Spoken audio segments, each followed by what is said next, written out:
So something massive happened this week in Kenya, which could change the country's future. Here's the thing. Earlier this week, Raila Odinga, the major opposition leader in Kenya, died of a heart attack in India. But the thing is that Odinga is not your regular politician. He has been the mainstay and the main opposition leader in Kenya for more than 35 years. So he's a force to reckon with in Kenyan politics.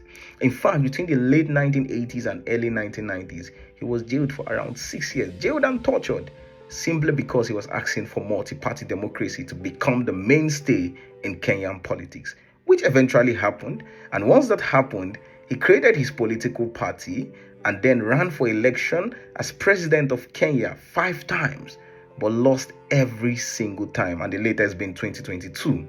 But the thing is that even though he lost, Odinga never lost his relevance. So he may lose the election, but he always was a force to reckon with in Kenyan politics.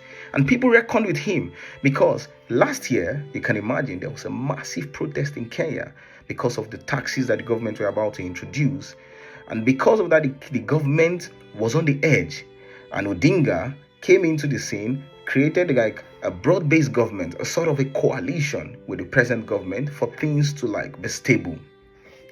And now that Odinga is dead, it creates a vacuum in Kenyan political system. A major force who has been a kind of connection between government and the people is out of the picture. And so people are thinking now, what would become of Kenya? People are saying, would they go back? Will citizens go back to the street? What would businesses do? How would people operate? But what is certain is that Kenya's political system currently hangs in the balance, and there is opportunity for new forces to rise.